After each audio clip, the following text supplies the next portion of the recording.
Assalamualaikum warahmatullahi wabarakatuh. Sahabat-sahabat tercinta yang dirahmati Allah, jumpa lagi dalam acara Kulluhum, kuliah 10 menit dari Undang Munawar Official Channel.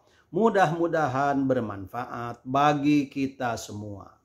Materi kali ini saya masih akan melanjutkan kisah tentang Nabi Musa alaihissalam.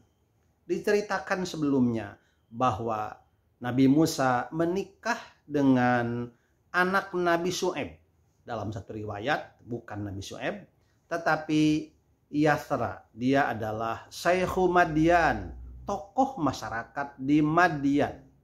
Dan anaknya bernama Safura.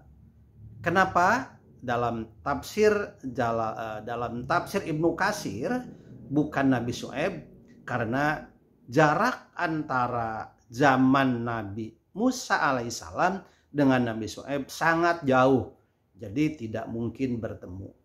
Maka ada yang menafsirkan bahwa yang dimaksud adalah Syekhu Madian, syekh atau tokoh masyarakat yang terpandang, yang berwibawa, yang terhormat di Madian. Dia memiliki anak dan salah satu anaknya yang bernama Safura dinikahkan kepada Nabi Musa alaihissalam.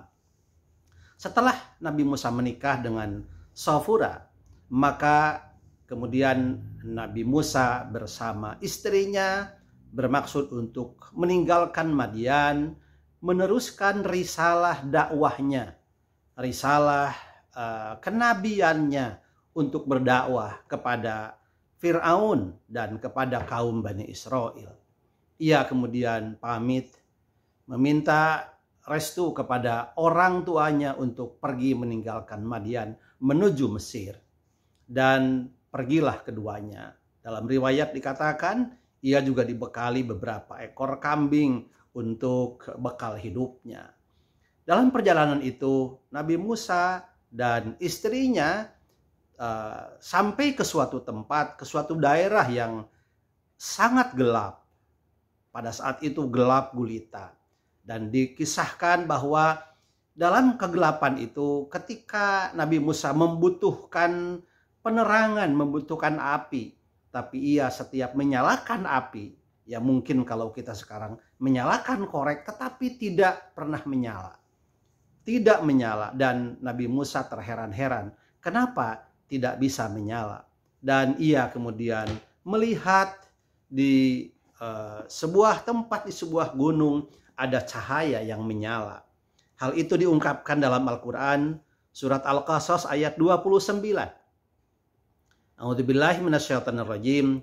Falamma qada Musal ajala wasaro bi ahlihi anasa min janibit turi naro qala li ahlihim kuthu inni anastu naron la'alli atikum minha bi khabarin aw jadwatim minan nar la'allakum tastolun. Maka ketika Musa telah menyelesaikan waktu yang ditentukan itu dan dia berangkat dengan keluarganya, dia melihat api di lereng gunung. Dia berkata kepada keluarganya, "Tunggulah di sini. Sesungguhnya aku melihat api. Mudah-mudahan aku dapat membawa suatu berita kepadamu dari tempat api itu, atau membawa sepercik api agar kamu dapat menghangatkan badan." Nabi Musa meminta izin kepada istrinya, "Tunggulah di sini, saya akan mendatangi tempat api itu." Tempat api yang bercahaya itu ada di sebuah lereng gunung. Dalam ayat ke-30 selanjutnya surat Al-Qasas, falamma ataha nudiya min syati'il wadil aimani fil buqatil mubarakati minas syajarati ayya Musa inni anallahu rabbul alamin. Maka ketika itu Musa sampai ke tempat api itu. Dia diseru dari arah pinggir sebelah kanan lembah, dari sebatang pohon, di sebidang tanah yang diberkahi. "Wahai Musa, sungguh aku adalah Allah, Tuhan seluruh alam." Mulai saat itu Nabi Musa diangkat menjadi pesuruh Allah, menjadi utusan Allah, menjadi Rasulullah. Ayat selanjutnya, Wa an alqi asaka falamma ra'aha tahtazu ka'annaha jannu walla mudbira wa lam yu'aqib. Ya Musa, aqbil wala takhuf innaka minal aminin. Dan lemparkanlah tongkatmu.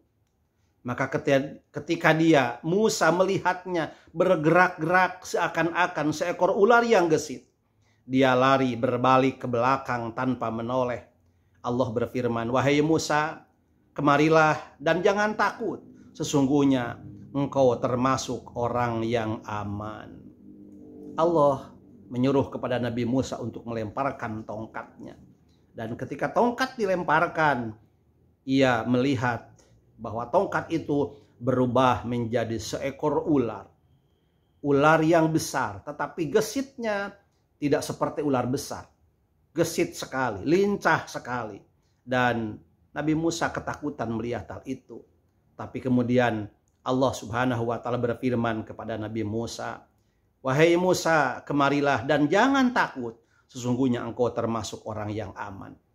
Maka kemudian Nabi Musa mendekati ular itu. Dan kemudian dipungutlah ular itu oleh Nabi Musa. Dalam ayat ke-32 masih surat Al-Qasas. Usluk yadaka fi jaybika takhruj bayda'a min ghairi su' wadmum ilaika janahaka minar rahbi fadhanika burhanani mir rabbika ila fir'auna wa malaihi innahum kanu qauman fasiqin. Yang artinya, masukkanlah tanganmu ke leher bajumu. Dia akan keluar putih bercahaya tanpa cacat. Dan dekapkanlah kedua tanganmu ke dadamu apabila ketakutan. Itulah dua mukjizat dan Tuhanmu yang akan engkau pertunjukkan. Itulah kedua mukjizat dari Tuhanmu yang akan engkau pertunjukkan kepada Fir'aun dan para pembesarnya. Sungguh mereka adalah orang-orang yang fasik. Allah Subhanahu wa Ta'ala pada saat itu memberikan atau mengangkat Nabi Musa menjadi seorang nabi, menjadi seorang rasul. Salah satunya dengan diberi mukjizat. Dan mukjizat itu yakni tongkat yang kelak akan dipertunjukkan kepada Fir'aun untuk menunjukkan kekuasaan Allah Subhanahu wa Ta'ala. Dari situ kemudian Nabi Musa bersama istrinya dalam perjalanan menuju kepada Fir'aun, menuju ke negeri Mesir. Dan dalam kondisi seperti itu Nabi Musa masih merasa ketakutan. Karena apa? Karena Nabi Musa pernah membunuh bangsa Mesir. Dan itu pun sekarang sedang dalam pelarian, sedang dalam pengejaran. Dan Nabi Musa juga memiliki kelemahan, yakni bahwa ia merasa tidak fasih bicara. Karena itu Nabi Musa memohon kepada Allah Subhanahu wa Ta'ala agar dibarengi atau disertai dengan saudaranya, yakni Nabi Harun. Nabi Musa memohon kepada Allah Subhanahu wa Ta'ala agar mengutus Harun mendampingi Nabi Musa dalam berdakwah menghadapi Fir'aun dan menghadapi kaum Bani Israel. Maka pada ayat selanjutnya di Al-Qasas, masih surat Al-Qasas ayat 33, qala rabbi inni qataltu minhum nafsan fa akhafu ayyaqtulun. Dia Musa berkata, ya Tuhanku, sungguh aku telah membunuh seorang dari golongan mereka, sehingga aku takut mereka akan membunuhku. Masih ada rasa takut Nabi Musa oleh bangsa Mesir, oleh Fir'aun. Kemudian pada ayat selanjutnya, ayat 34, masih surat Al-Qasas, wa akhi Harunu huwa absahu minni lisanan farsilhu ma'yarid ayyusaddiquni inni akhafu ayyukadzibun. Dan saudaraku Harun, dia lebih fasih lidahnya daripada aku. Maka utuslah dia bersamaku sebagai pembantuku untuk membenarkan perkataanku. Sungguh aku takut mereka akan mendustakanku. Nabi Musa sekarang ditemani oleh saudaranya. Menurut riwayat bahwa Harun adalah kakak kandung dari Nabi Musa. Ada kelebihan Harun, yakni ia fasih dalam berbicara. Kalau Nabi Musa kurang fasih dalam berbicara, tetapi ia gagah, ia kuat, memiliki jiwa kepemimpinan yang hebat, tetapi dalam bicara kurang fasih, gagap dalam kata lain.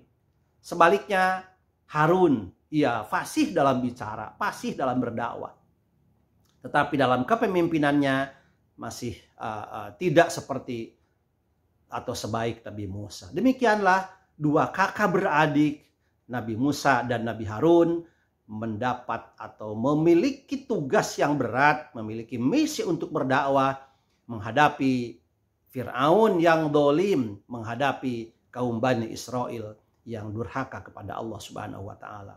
Demikian, dan bagaimana kisah selanjutnya mari kita ikuti terus. Mudah-mudahan bermanfaat bagi kita semua. Wabillahi taufiq wal hidayah, wallahul muwaffiq ila aqwamit thoriq. Wassalamualaikum warahmatullahi wabarakatuh.